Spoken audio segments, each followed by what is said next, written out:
So hi everyone, this is Ashwin Jaiswal and ये मेरे channel का सबसे पहला वीडियो है. This is dedicated to all my students past, present and the ones going to come in future. इस video में मैंने क्लास 11 का अकाउंट्स का पहला क्लास डाला है. This is the first class and gradually I'm going to upload the entire syllabus along with the notes. ठीक है, नोट्स आपको कैसे मिलेगा ये मैं वीडियो में आपको बता दूंगा. ठीक है, नोट्स जो है आपको बिल्कुल फ्री ऑफ कॉस्ट मिलेगा, इसका आपको कोई पेमेंट नहीं करना होगा. How you are going to get it ये वीडियो में आपको आगे चलकर बताया जाएगा. मैंने आपको सिर्फ थ्योरी नहीं पढ़ाया है, मैंने इसको प्रैक्टिकल लाइफ से जोड़कर दिखाया है. ठीक है, बिकॉज़ मैं खुद वर्क भी करता हूँ, अकाउंट्स फील्ड में वर्क करता हूँ. I am not a teacher जो कि बुक से पढ़ कर आपको समझा देता है. I am actually doing these things in practical life. आप अपने class 11 and class 12 and future studies के बेस बनाने जा रहे हो. आज जो आप चैप्टर सीखने जा रहे हो, ये चैप्टर आपको 11 में नहीं, 12 में नहीं, बल्कि पूरे लाइफ में काम आने वाला है. So this chapter is going to be a building block chapter. तो इसको इज्जत भी उतना ही देना जितना इस चैप्टर का, मतलब इस चैप्टर के साथ आपको बहुत साल बिताने हैं, तो इसको उसी हिसाब से पढ़ना. ठीक है, चलो let us start with the important terms in accounting. पहला जो टर्म हम लोग सीखने जा रहे हैं, पूरा अटेंशन लेवल अपना ऊपर रखेंगे और फुल एनर्जी के साथ हम लोग सीखेंगे. बिजनेस ट्रांजैक्शन किसको बोलते हैं? देखो, बिजनेस ट्रांजैक्शन क्या होता है? बिजनेस में होने वाले इकोनॉमिक एक्टिविटीज़. ठीक है, क्या बोला मैंने? Economic activities. I can say financial activities also. मतलब ऐसे एक्टिविटीज़ जिसमें पैसा का इन्वॉल्वमेंट है, उसको हम लोग बिजनेस ट्रांजैक्शन बोलेंगे. जैसे कि मान लो there is a person mister A, and mister A एक लैपटॉप खरीद रहे हैं अपने बिजनेस के लिए. मिस्टर ए ने एक लैपटॉप खरीदा. क्या ये ट्रांजैक्शन है? हाँ, ऑफ कोर्स ये ट्रांजैक्शन है, क्योंकि इसमें पैसा इन्वॉल्व है. लेट्स से कि मिस्टर ए ने ये लैपटॉप कितने का खरीदा? मिस्टर ए ने ये लैपटॉप मान लेते हैं 50,000 रुपीज़ का खरीदा. तो मिस्टर ए ने ये लैपटॉप खरीदा है 50,000 रुपीज़ का. तो ये 50,000 रुपीज़ का लैपटॉप खरीदना इज़ अ बिजनेस ट्रांजैक्शन. अगर मिस्टर ए इस लैपटॉप को सेकेंड हैंड किसी को बेच दे 30,000 रुपीज़ में, तो वो बेचना भी बिजनेस ट्रांजैक्शन होता है.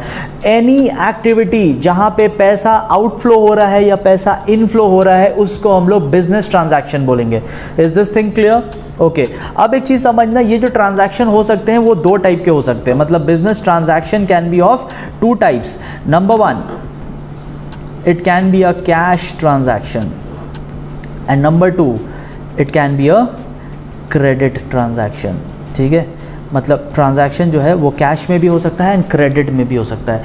क्या है ये कैश और क्रेडिट? अगर आप ऑन स्पॉट पेमेंट करते हो, मतलब आपने लैपटॉप खरीदा और पूरे 50,000 आपने दे दिए, तो इसको हम लोग बोलते हैं कैश ट्रांजैक्शन. ठीक है, this is known as cash transaction. जब आप कैश या बैंक के थ्रू, मतलब मनी आपने पे कर दिया ना, तो वो कैश ट्रांजैक्शन है. लेकिन अगर बिजनेस में क्या होता है ना, बिजनेस में बहुत बार ऑन स्पॉट पेमेंट नहीं करते हैं. बहुत बार हम लोग टाइम मांगते हैं. हम लोग बोलते हैं कि चलो ठीक है, आप प्रोडक्ट भेज दो, पेमेंट आपको 2 वीक के बाद भेज देंगे, पेमेंट आपको 1 मंथ के बाद भेज देंगे. तो ये जब हम लोग करते हैं ना, this is called credit transaction. Credit transaction में हम लोग बाद में पेमेंट करते हैं. कैश ट्रांजैक्शन में हम लोग ऑन स्पॉट पेमेंट करते हैं. मतलब गुड्स लो और पैसे दो, कैश ट्रांजैक्शन. गुड्स लो और पैसे 2 महीने के बाद दो, 1 महीने के बाद दो, 15 डेज के बाद दो. This is called credit transaction. अच्छा, ट्रांजैक्शन कैश में भी हो सकता है, ट्रांजैक्शन क्रेडिट में भी हो सकता है, transaction partly in cash and partly in credit भी हो सकता है. मतलब ट्रांजैक्शन ऐसा भी हो सकता है कि 50,000 का लैपटॉप है, 20,000 अभी देते हैं, 20,000 1 वीक के बाद देंगे और 10,000 2 वीक्स के बाद देंगे. तो हम लोग ऐसे पार्ट में भी पेमेंट कर सकते हैं. तो transaction can be partly in cash, partly in credit also. Next आता है इवेंट. इवेंट क्या होता है? इवेंट होता है ट्रांजैक्शन का रिजल्ट.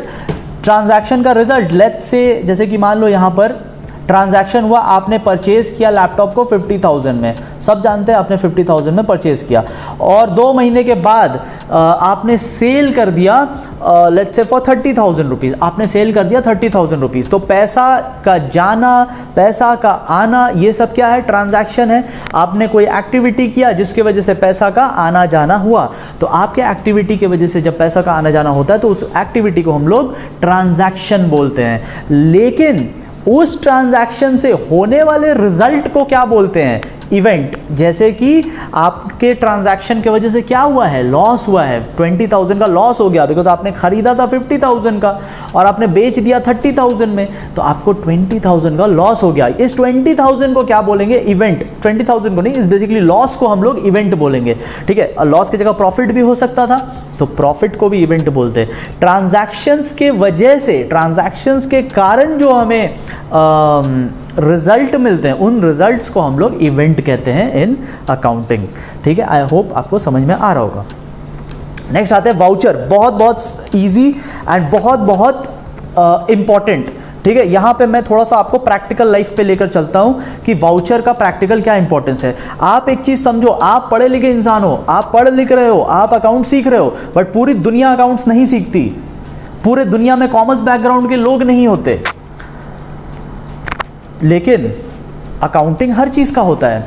आप किसी कंपनी में जाओगे या आपके मम्मी पापा का अगर कंपनी होगा तो आप उनसे पूछना कि छोटे से छोटे ट्रांजैक्शंस को भी अकाउंट्स में लिया जाता है, छोटे से छोटे ट्रांजैक्शन का भी हिसाब किताब रखा जाता है। तो कैसे रखते हैं? हर कोई को तो अकाउंट्स आता नहीं है। अकाउंट्स तो केवल कॉमर्स वालों को आएगा ना, आप जैसे खुश नसीब लोगों को आएगा, ठीक है। आप जैसे जो लकी लोग हैं उन्हीं को अकाउंट्स आएगा, ठीक है। पूरी दुनिया को तो नहीं आएगा। तो आप जैसे लोग अकाउंट जानते हैं बट पूरी दुनिया तो नहीं जानती। अब मान लो जैसे वो पर्सन था ना जो लैपटॉप खरीद रहा था, तो वो पर्सन अगर साइंस बैकग्राउंड का है, उसने ऑफिस में काम करने के लिए लैपटॉप खरीदा, उसको तो अकाउंटिंग नहीं आता, वो क्या करेगा?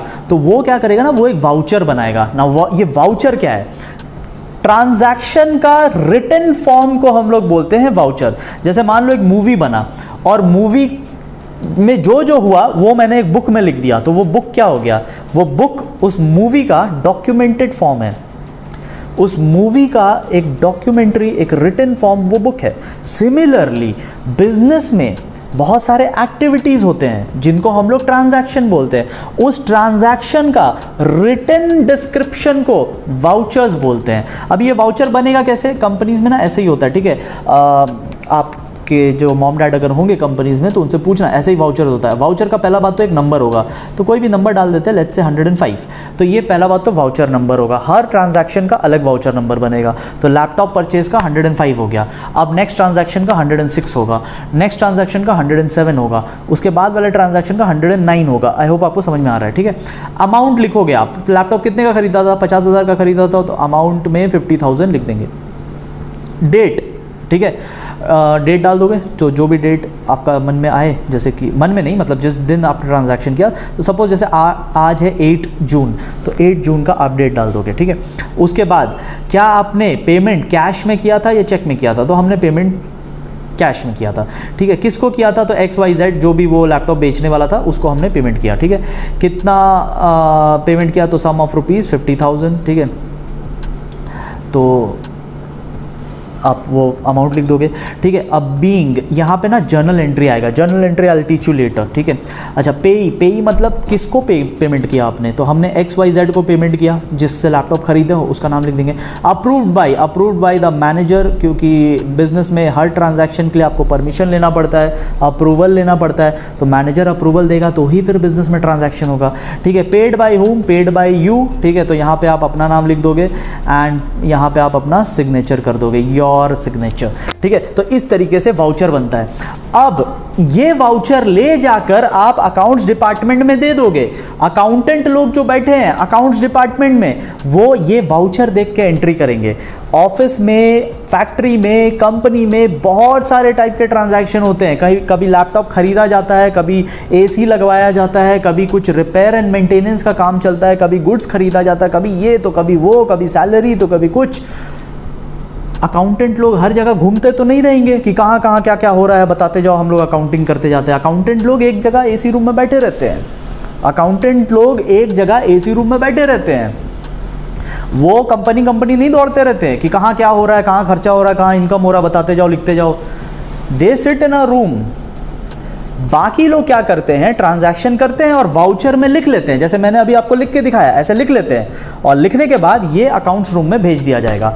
अकाउंटेंट लोग क्या करेंगे, ये वाउचर पढ़ेंगे और वाउचर के हिसाब से एंट्री मार देंगे। जैसे यहाँ पे वो देखेंगे, अच्छा 50,000 का वाउचर है, ठीक है, पेमेंट टू XYZ है, पेमेंट किया गया है 8 जून को, तो वो एंट्री कर देंगे, जर्नल एंट्री कर देंगे। जर्नल एंट्री कैसे करते हैं हम लोग सीखेंगे, ठीक है। तो दिस इज़ द प्रोसेस। तो वाउचर क्या हुआ, वाउचर बेसिकली एविडेंस दिखाने के लिए हुआ। ये बेसिकली तुम्हारे ट्रांजैक्शन का एक रिटन फॉर्म है, ट्रांजैक्शन जो हुआ उसी का रिटन फॉर्म है। आपने 50,000 का लैपटॉप खरीदा था, वो फिजिकल है, उसी को लिख दो तो वो रिटन फॉर्म में वाउचर बोला जाता है। वेरी इंपॉर्टेंट पार्ट, ध्यान से सुनेंगे, ठीक है। और अगर ना समझ में आए तो वीडियो को दोबारा देखेंगे, ठीक है, वीडियो को नहीं, इस पार्ट को दोबारा देखेंगे।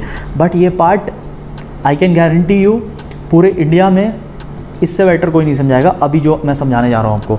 तो ध्यान से समझो, डेटर और क्रेडिटर की कहानी, ठीक है। एक इंसान था बड़ा अमीर सा, ठीक है, और अमीर लोगों के क्या होते हैं, दोस्त होते हैं, है ना, जिसके पास पैसा उसके पास दोस्त। तो एक दोस्त आया और दोस्त बोला कि क्या तू मुझे पैसा देगा, ठीक है। तो इसने बोला कितना, तो ये बोलता है सामने वाला कि क्या तुम मुझे 1 लाख रुपीज़ दे सकते हो, can you give me rupees 1 lakh. तो ये बोलता है ओके, तुम मेरे दोस्त हो, तुम जान मांगो जान दूंगा, 1 लाख रुपए क्या है, ये लो दे दिया तुम्हें 1 लाख, कब वापस करोगे। ये सामने वाला बोलता है कि मैं आपको वापस करूँगा 1 मंथ के अंदर, ठीक है, 1 मंथ के अंदर आपको वापस कर दूंगा, ठीक है। 2 मंथ हो गए, आंखों से आंसू आने लगे लेकिन पैसा ना आया, ठीक है, रो रो कर बुरा हाल हो गया लेकिन पैसा नहीं आया। तो अब इस कहानी में हमने क्या समझा, इस कहानी में 2 लोग थे, ठीक है। सपोज पहले वाले को हम लोग ए बोल देते हैं, ठीक है, और दूसरे वाले को हम लोग बी बोल देते हैं। ए के लिए बी क्या है, बी है डेटर, जिससे पैसे मिलने होते हैं उसको डेटर बोलते हैं। बी के लिए ए क्या है, क्रेडिटर, जिसको पैसे देने हैं उसको क्रेडिटर बोलते हैं। लेकिन 2 मंथ के बाद, अब बी तो कभी आया नहीं, बी तो बड़ा बोला था कि मैं तेरे को 1 महीने में पैसे वापस कर दूंगा, लेकिन बी कभी आया नहीं। तो बी 2 महीने के बाद क्या कहलाएगा, 2 महीने के बाद वो बैड डेट कहलाएगा, ठीक है। बी जो है 2 महीने के बाद बैड डेट कहलाएगा, ठीक है। तो क्रेडिटर वो है जिसको पैसे मिलेंगे, उसने दिया है उसको मिलेगा पैसा। डेटर वो है जिसको पेमेंट करना है, उसने ले रखा है पैसा, उसको पेमेंट करना है, उसको हम लोग डेटर बोलते हैं, ठीक है। सो अगर हम ए है, I will get money from B, B is my debtor. If I am B, A को पेमेंट करना है मुझे, तो ए मेरे लिए क्रेडिटर है। लेकिन 2 महीने हो गए, बी ने पेमेंट नहीं किया, बी का नामो निशान नहीं है, बी का फ़ोन स्विच ऑफ आ रहा है, बी मैसेज को सीन नहीं कर रहा है, नोटिफिकेशन से पढ़ रहा है लेकिन सीन नहीं कर रहा है, तो बी को क्या कहेंगे हम लोग, बी को हम लोग कहेंगे बैड डेट, ठीक है। बी हो जाएगा bad debt. So hi guys, sorry to interrupt, but बहुत इंपॉर्टेंट बात है कि आपको नोट्स कहाँ से पढ़ने हैं। तो नोट्स के लिए what you need to do is, आपको डिस्क्रिप्शन बॉक्स में टेलीग्राम चैनल का लिंक दिख रहा होगा, आपको टेलीग्राम चैनल पे जाना होगा एंड टेलीग्राम चैनल पे जा कर के आप नोट्स डाउनलोड कर सकते हो, ठीक है। तो ये अगर आपके पास टेलीग्राम ऑलरेडी है तो आप सर्च कर सकते हो अश्विन्स कॉमर्स वर्ल्ड, ठीक है। अश्विन्स कॉमर्स वर्ल्ड सर्च करोगे तो वहाँ पे आपको टेलीग्राम चैनल का लिंक मिल जाएगा। चलो नेक्स्ट हम लोग आते हैं परचेज पे, ठीक है।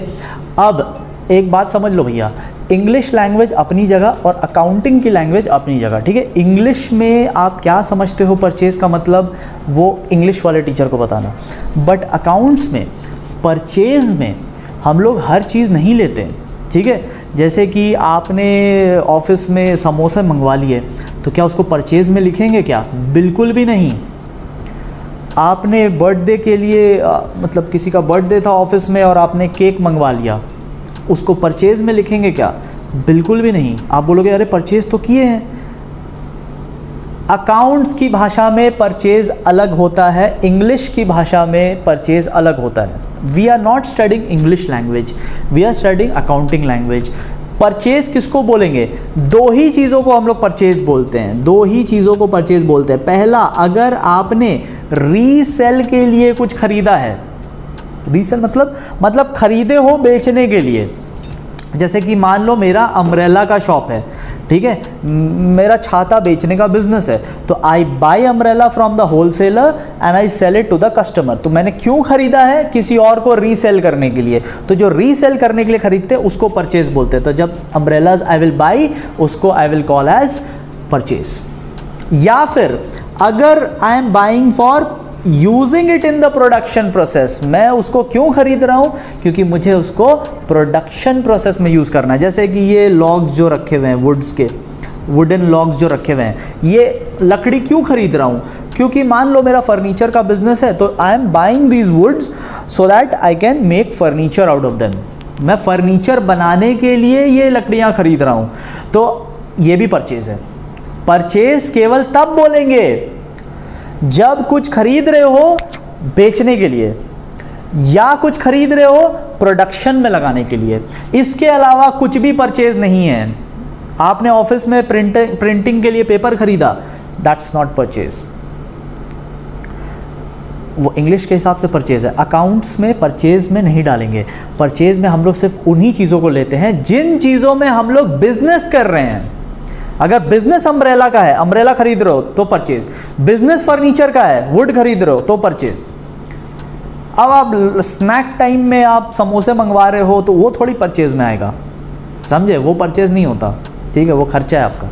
आएंगे वो सब पे आएंगे, ठीक है। बट अभी के लिए लॉजिक क्लियर रखो। देखो यही चीज़ है, ये स्लाइड से पढ़ा रहा हूँ सो दैट आपको सिर्फ उतना ही दिखाई दे जितना आपको समझना है। आपको सिर्फ दो बातें समझनी है यहाँ पे।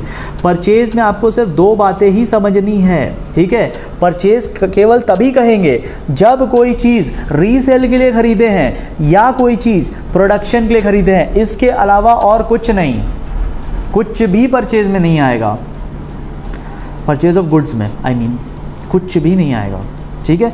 तो परचेज में यही दो चीज़ आते हैं। सेल में देखो वो आता है जो आप नॉर्मली बेचते हो, ठीक है। जैसे कि मान लो मेरा अम्ब्रेला का बिजनेस है और मैंने अम्ब्रेला बेचा, तो सेल्स में गिनेंगे, इसको सेल्स में काउंट करेंगे।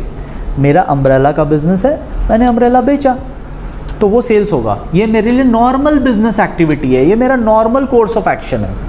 तो जब नॉर्मल कोर्स ऑफ एक्शन होता है तो उसको हम लोग सेल्स बोलते हैं, ठीक है। अच्छा, मेरा अम्ब्रेला का बिजनेस है और मेरा एक बड़ा अच्छा शोरूम है अम्ब्रेला का, ठीक है। मेरा एक बहुत बढ़िया सा शोरूम है अम्ब्रेला का और उस शोरूम में मैंने फर्नीचर लगा रखा था जहाँ पे मैं बैठता था, अपना टेबल चेयर, कंप्यूटर, डेस्कटॉप वगैरह सब था। बट अब मेरे को वो फर्नीचर हटाना है, मेरे को न्यू फर्नीचर लगाना है। बिजनेस किसका है? अम्ब्रेला का। मेरा बिजनेस है अम्ब्रेला का। मैं करने क्या जा रहा हूँ? अपना फर्नीचर, पुराना फर्नीचर बेचने जा रहा हूँ। तो आप बोलोगे अरे सेल तो है। सेल नहीं है, ये अकाउंट्स की लैंग्वेज में सेल नहीं है, सेल ऑफ गुड्स नहीं है। अकाउंट्स की लैंग्वेज में सेल ऑफ गुड्स नहीं है। मेरा बिजनेस किसका? अम्ब्रेला का। बेच क्या रहा हूँ? अपना फर्नीचर बेच रहा हूँ क्योंकि नया फर्नीचर खरीदना है, तो पुराना फर्नीचर बेच रहा हूँ। Is this my business activity? क्या मेरा बिजनेस एक्टिविटी है फर्नीचर बेचना? क्या ये मेरा नॉर्मल बिजनेस एक्टिविटी है? क्या मैं डेली दुकान में इसलिए आता हूँ कि फर्नीचर बेचूंगा? मेरा तो मेन बिजनेस अम्ब्रेला का है। अम्ब्रेला बेचना मेरे लिए सेल है, फर्नीचर को बेचना मेरे लिए सेल नहीं माना जाएगा। वो सेल इंग्लिश लैंग्वेज में है, अकाउंट्स में उसको हम लोग सेल्स में नहीं गिनेंगे। जब हम लोग गिनती करेंगे ना कि कितना पैसा कमाया सेल करके, तो वो फर्नीचर को साइड रखो, फर्नीचर का अमाउंट नहीं गिनना है, सिर्फ छाते बेच के कितना कमाए हो वो देखना है, ठीक है। I hope this is clear. Next topic पे आते हैं, trade discount and cash discount. अब देखो, समझो थोड़ा ध्यान से कि trade discount and cash discount क्या है। देखो ट्रेड का मतलब क्या होता है? ट्रेड हम लोग बोलते हैं बाइंग एंड सेलिंग को।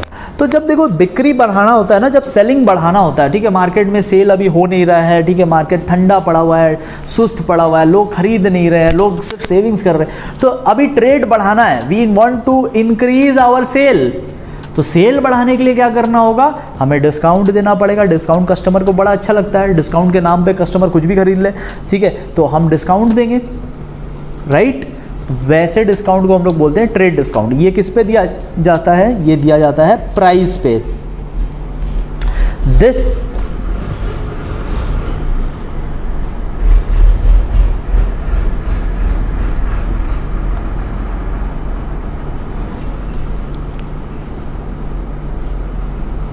ट्रेड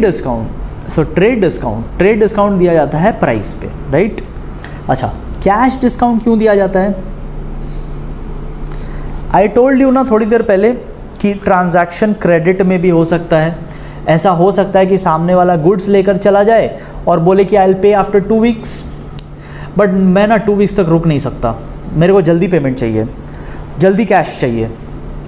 तो जल्दी कैश मंगाने के लिए I will call him and I will tell him कि अरे एक काम करो, तुम मेरे को अभी पेमेंट कर दो, I will give you some extra discount. तो ये जो extra discount I am giving ना, just to call that cash, that is called cash discount, ठीक है। तो उसको हम लोग कैश डिस्काउंट बोलते हैं। ये अमाउंट ड्यू पे दिया जाता है। अब एक चीज़ समझो, ये सब क्या है, एक एग्जाम्पल से समझते हैं। ट्रेड डिस्काउंट क्या है? प्राइस पे दिया जाता है ये। सपोज किसी गुड्स का दाम 500 रुपये था और मेरे को चाहिए कि ज़्यादा से ज़्यादा लोग आए, ठीक है, I want more and more people to come. तो 500 रुपये का गुड्स है, आई विल गिव 100 रुपीज़ का डिस्काउंट। मैं 100 रुपीज़ का डिस्काउंट दे रहा हूँ, तो आई एम गिविंग 100 रुपीज़ का डिस्काउंट। अब गुड्स कितने का हो गया? 400 रुपये का हो गया। अमाउंट ड्यू मतलब मेरे को कितना मिलेगा? मेरे को अब 400 मिलेगा। ये जो 100 रुपया मैंने दिया, क्यों दिया? ट्रेड बढ़ाने के लिए, सेल बढ़ाने के लिए। इसको बोलते हैं ट्रेड डिस्काउंट। अच्छा, लेकिन सामने वाला जो आया वो बोलता है कि अच्छा सुनो ना, 400 आई will give you but after 2 weeks, I will give you after 2 weeks. अभी मैं गुड्स लेकर जा रहा हूँ, आई will give you after 2 weeks 400 rupees. मैं बोलता हूँ अच्छा ठीक है, चल ठीक है, 2 वीक के बाद दे देना। अब मेरे को उस पर डाउट है कि वो ना, क्या पता वो 2 वीक में लौटाए या ना लौटाए, ठीक है। तो मैं उसको 3 दिन हुआ है, मैं उसको फ़ोन करता हूँ, मैं उसको बोलता हूँ कि एक काम कर, तू ना मेरे को पैसा अभी दे। अब वो मेरे को बोलता है कि नहीं, तूने तो 2 वीक्स का टाइम दिया था, तो 2 वीक्स रुक, अभी तो 3 दिन हुए हैं। तो मैं बोलता हूँ कि अच्छा एक काम कर, तू मेरे को पैसा आज देगा ना, तो मैं तेरे को 50 रुपीज़ और डिस्काउंट दूंगा। अब आप सोचो, मैंने ये 50 रुपीज़ का और डिस्काउंट क्यों दिया? ये 50 रुपीज़ का डिस्काउंट दिया है सो दैट वो मेरे को पैसा पेमेंट जल्दी करे, मेरे को कैश पेमेंट जल्दी करे। अब की बार जो मैंने डिस्काउंट दिया है वो कैश पाने के लिए, सेल बढ़ाने के लिए नहीं दिया है, कैश पाने के लिए दिया है। पहली बार डिस्काउंट दिया था बिकवाने के लिए, दूसरी बार डिस्काउंट दिया है कैश जल्दी पाने के लिए। तो इसको बोलते हैं कैश डिस्काउंट, ठीक है। तो finally I will gate 350 rupees. So guys, I hope आपको ये वीडियो अच्छा लगा होगा। अच्छा लगा है तो प्लीज़ इस वीडियो को सब्सक्राइब करना एंड इस वीडियो को एक थम्स अप भी देना, ठीक है। अगर आपको कुछ सजेशंस देने हैं तो आप डिस्क्रिप्शन बॉक्स में सजेशन दे सकते हो। मुझे इंस्टाग्राम पे आप फॉलो कर लेना, मेरा लिंक डिस्क्रिप्शन बॉक्स में दिया हुआ है। टेलीग्राम चैनल को ज़रूर फॉलो करना, academics all types of update मैं टेलीग्राम में देता हूँ। I hope you enjoyed this video. वापस आना, हम लोग अगले चैप्टर के लिए फिर मिलेंगे, ठीक है। Thank you so much everyone.